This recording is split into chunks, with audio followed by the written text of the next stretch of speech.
Welcome to the Victory by His Grace podcast. I'm Cole. And I'm Grace. We're living life, Constantly learning, and striving for heaven. Before the episode starts, this is a disclaimer. We do not have all the answers. We are not experts. We don't have everything figured out. This is just our life experiences, and we're hoping that it can help you guys through some of yours. Hi guys, welcome to our first episode. Today we're going to be talking about attachment and detachment. But first, we're going to talk about attachment. To understand detachment, you have to talk about attachment first. Yeah. So attachment, I like to break it down into three components of what makes attachment. The first is love, the second is fear, and the third is control. And now you notice love is something good. That's why attachment is not inherently bad. It's inordinate attachment. That is what's bad. And inordinate means excessive, or it's a over amount of what it should be.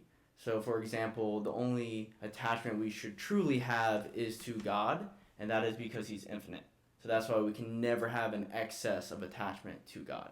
So the first one, like I said, is love. That is good. The other two, fear and control, that is bad, right? Fear, you're wanting, like, what am I supposed to do with this thing if it leaves me? What am I supposed to do? It's more about yourself, and you're wanting, you don't want that thing to leave you, right? And that can distract you from God. And then control, you think in a way you have a sense of pride of wanting to control the situation. You're wanting to have the ability to be like, whatever happens, I have this. You're not giving that trust to God. So then that's a negative connotation. And those are kind of the components that I see with attachment that we have to understand first before we go into anything deeper. Yeah, so I feel like control, stems off of the fear. So, you're scared of losing something, therefore you try to control it. Mm-hmm. So, it starts out with love, like you said, which is a good thing. We love, people, goods, whatever, and then we become the attachment forms, and then the fear, enters in, and then the control enters in. I feel like it's a cycle like that. Yes, it starts, like you said, with love, and that's not bad, because if you aren't attached to things, you can't really be human. We're going to have an attachment to our family, to our friends, but when that goes out of control or that becomes inordinate, that's when danger comes, because you're putting this person, this thing, over God, and then it becomes your idol. Yeah. I feel like so we're obviously attracted to the good. Mm-hmm. Yes.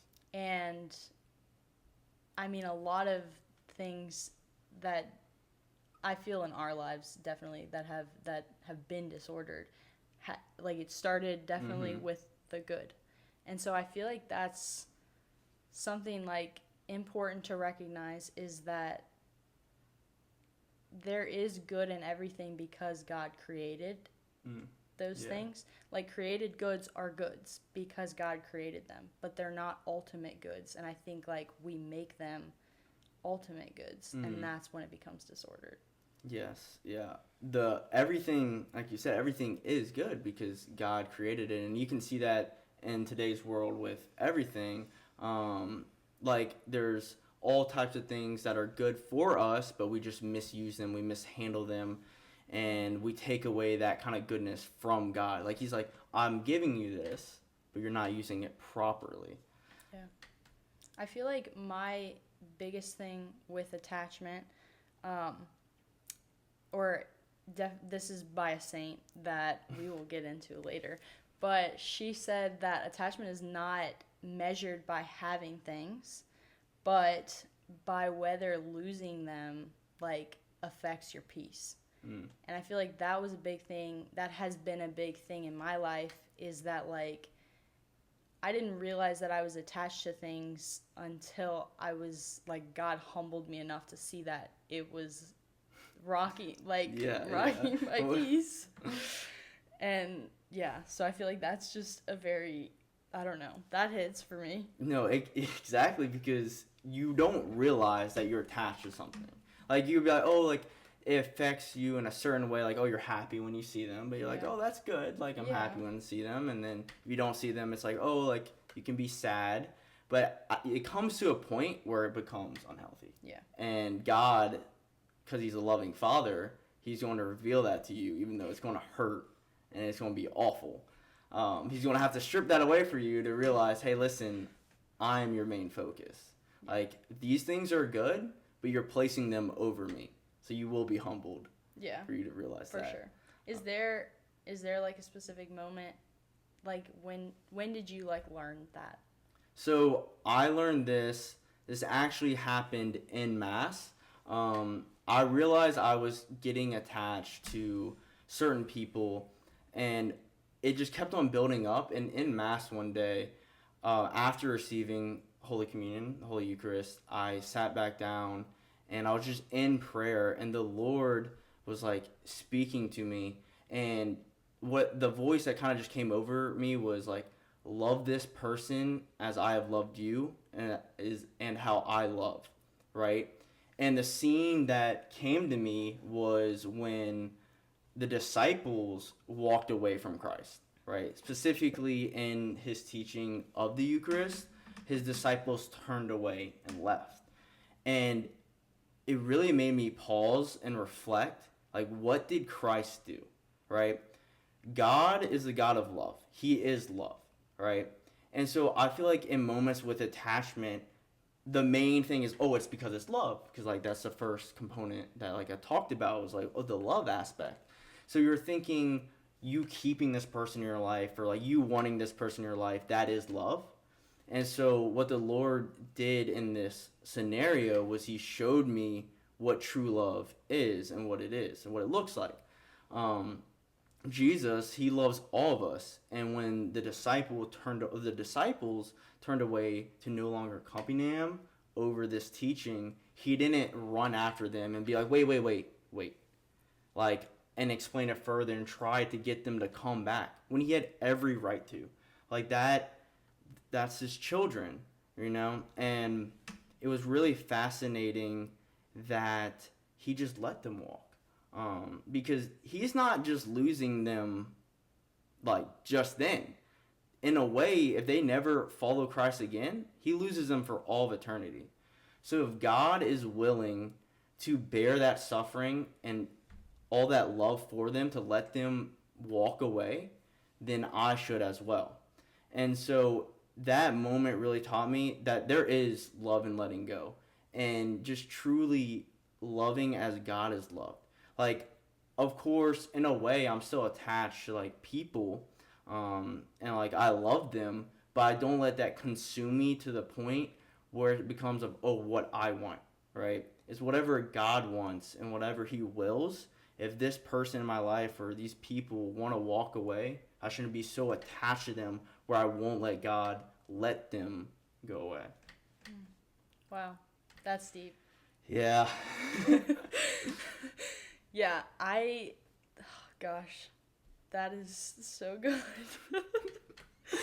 You have to, like, be learning to let people walk away is definitely something that, like, I learned within the last year. Like, I definitely did not know that before then. I was like, oh, I'm going to do everything in my power to, like, fix this or to, like, make them come back, until it, like, reached a point where I was just, like, so worn out that I couldn't do it anymore. But I think, like, in all of my relationships in the past, like, it has just been, I've been thinking that I was loving them. And, like, it wasn't until, like, recently, like, the beginning of this year, I would say, like, when God really revealed what love is, that I realized that I had not been doing that. I was like, yeah, the person that I would say that I, like, loved the most, it was the total, I don't want to say it was the total opposite, but it was a love that was good, that, you know, like, when it began, and then it just became something that was, like, so consuming that it no longer was love, but I was so convinced that it was. You got stuck in that, like, oh, this is love. And that's exactly the devil at work, Yeah. thinking, oh, I'm thinking this is love, but it's really not. It's Yeah. you controlling, you're trying to not let anyone leave. It's your own imagination of what love is. Yes. And I feel like when you're like in that and it's constantly like trying to convince yourself and reassure yourself. And like if it's something that's good and from God and it's like authentic love, there's no convincing. Like you don't need proof of it. You just know. And I feel like in the relationship that I'm referring to, I needed constant reassurance and I needed like all of those things to be okay because my peace was set on us being okay. And so when we weren't okay, I wasn't okay. And that just showed the level of control I tried to have over the situation. And there was no, like I was not, God had to remove that from, like, for me because there was no me realizing it and doing it myself. Like, I was not... He had to intervene. Yes. Like, I was not strong enough to be, like, to recognize it and then to act because I knew deep down, I think. But, I mean, obviously I knew that it was disordered because when you have to reassure yourself, obviously something ain't right there. But... I didn't think that the disorder was, like, as extreme as it was. Like, from your perspective. You Yeah. didn't really... And, honestly, it really takes an outside perspective of what's going on for you to realize because you're so caught up in it. Yes. You're constantly, like, chasing. Yeah. And you have to, like, let go and step back. And it happened for us in two different kind of ways. For me, it was... like the whole situation that was going on is like I was trying to understand everything, but at the end of the day, it doesn't matter. It doesn't matter who was right, who was wrong. If you wronged someone or if they wronged you, it does not matter. And what really Christ showed me through that time in Mass was at the end of the day, love as Christ is love as God does. And so no matter the situation, always have that ability to kind of take yourself out of this situation and focus on the other person as well. I think that's something really important for us Christians is to learn how to let ourselves decrease and the other person increase. Yeah. What you said about the outside perspective, I want to touch on that a little bit because that's very important. For me, like that outside perspective, now I look back and I'm like, I can think of two people. Who is it? Shout out, you know who you are. Who were that outside perspective for me. And let me tell you, I did not like them very much in the midst of the situation. But that just shows, like, I think those two people in my life are examples of people who, like, selflessly loved me in those moments because it wasn't about them. And, like, they cared enough to risk their relationship with me to, like, try to get me out of that, if that makes sense. Yeah. So, yeah, I think that's just, like, important having, obviously surrounding yourself with good people and if you have people that are like that, to just thank God for them, for sure. Yeah. But yeah, I like how you like talked about your experience. Mine was definitely more like in terms of relationship, and like you said, yours was kind of like across the board. Yeah. So mine, it started like with relationships. That's what made me really realize, okay, I'm way too attached. Like building up to it, I knew I was starting to get attached, but like after Mass, I was like, oh snap. But it grew even more from then. It kind of became detached from everything. And St. John of the Cross, love the saint so much. He talks about the importance of detachment and to be detached by all things because it takes away from God in a way. Like there are good attachments, that you could, if it is not inordinate, like we said. Yeah. But it was more of like things. And for example, I lost my favorite rosary, which really hurt. But it was funny because the day before, I was in prayer talking about this detachment and being like, whatever happens, Lord, if you take, you take. Like, at the end of the day, I'll be okay. I trust in you. And he was like, let's put that to the test. Yeah, he did, because I absolutely loved that rosary. I had the Holy Face, a devotion I truly love. And, so after Mass, it fell out my pocket. And then I was driving to adoration. And I was like, you know what? I should go back and get it. But you know what? The Lord will provide. The Lord will provide. Went to adoration, thought more about, attachments. And I was like, if someone else needs it more than I do, Lord, give it to them. And never got the rosary back. I'm hoping whoever has it, somebody else needed it more. Taking great care of that rosary. But yeah, I learned honestly the biggest lesson I would say with attachment is to get detached from fear. That's what I really noticed about myself. I feel like we had different kinds of attachment. My biggest one was more of fear, right? Yours, I would say, more of love, but it was kind of disguised. Yeah. Like you're saying. But for me, it was... I definitely had the fear, though. There was a lot of fear. You kind of had it all across the board, I ain't gonna lie. That's true. Control, but... Yeah, I had all three. You can keep going. Yeah. But my biggest one was definitely fear. It was just losing and not being able to have something as good, and I really cared about this person, these people. It's like, okay, everything's falling apart. I can't do anything. I'm just at this total loss of fear. And it really took moments of me realizing and trusting in God. Like, I remember one of the moments when I learned information, I started stressing out and freaking out, and I really had to just breathe and be like, Jesus, I trust in you. Jesus, I trust in you, and keep on going. And I felt so much better where I could move forward.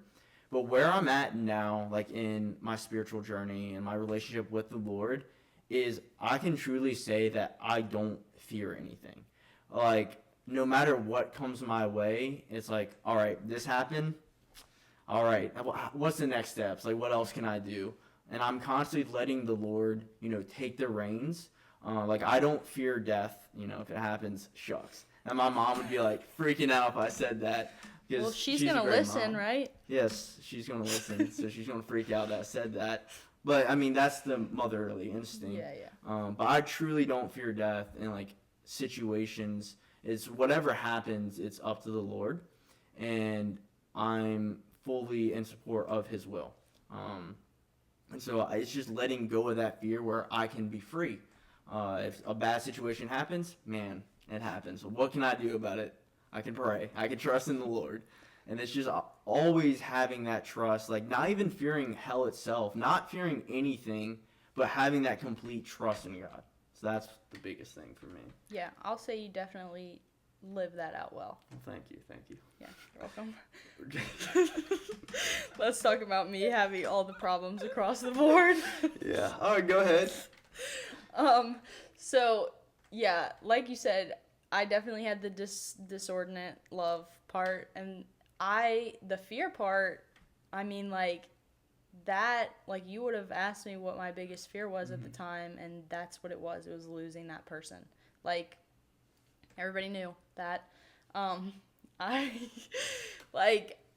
I didn't realize the gravity of even just saying those words. My biggest fear is losing you.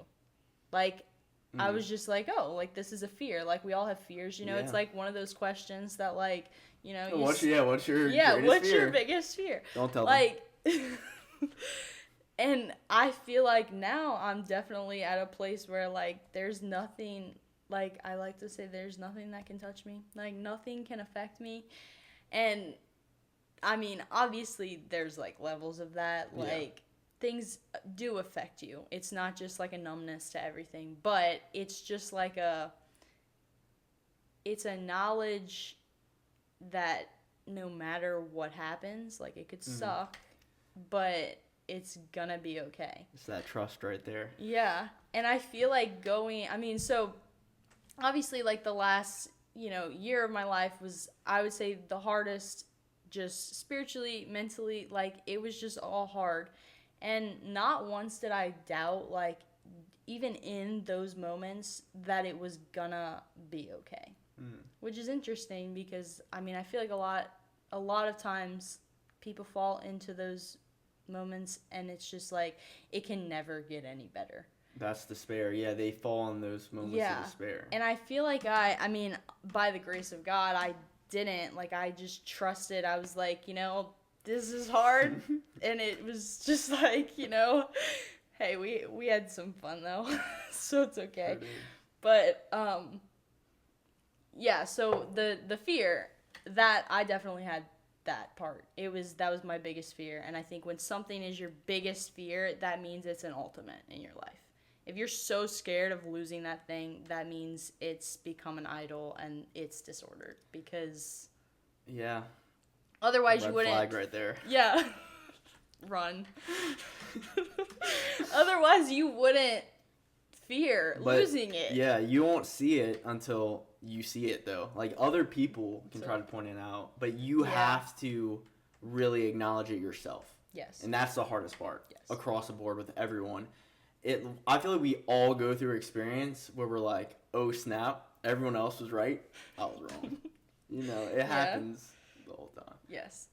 And then the control thing, obviously, because that was my biggest fear, I did everything I thought possible to control the situation and make it like to where it was almost like I was securing it to where like my fear would never have to be faced. And yeah, well, you know, that didn't work out, which thank God.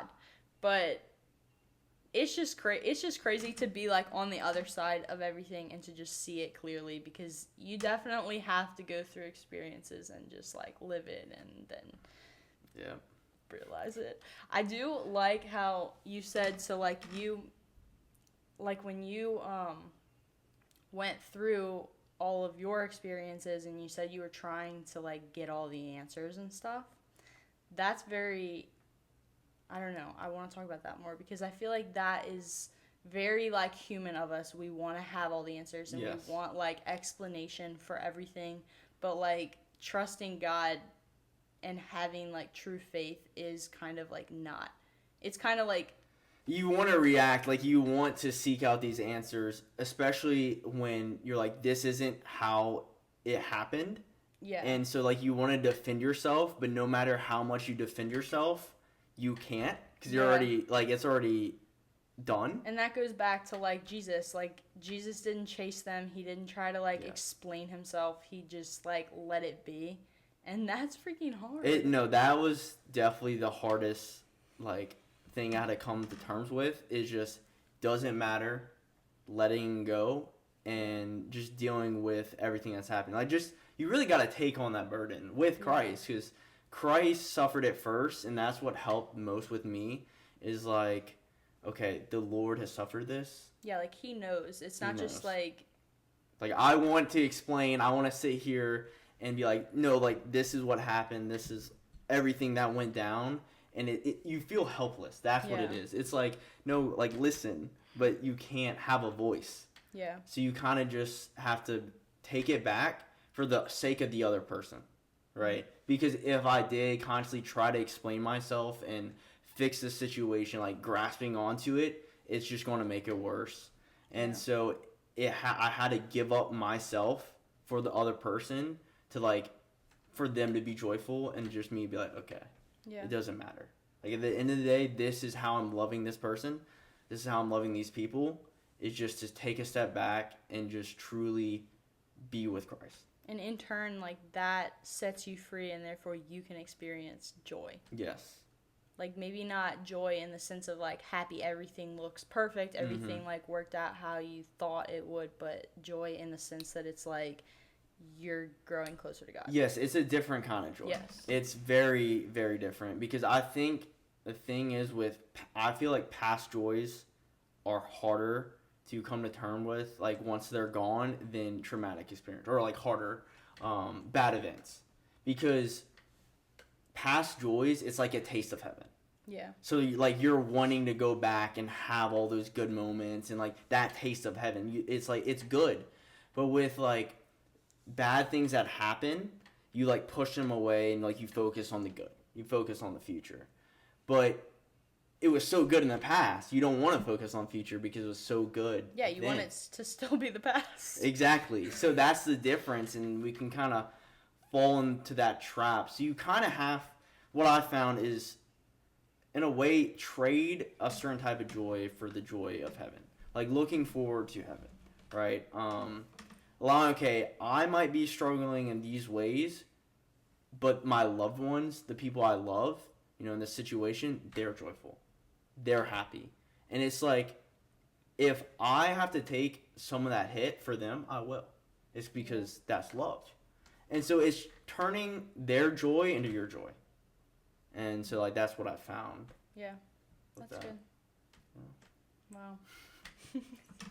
Crazy. Now, I will say, I think the worst type of attachment is attachment to yourself.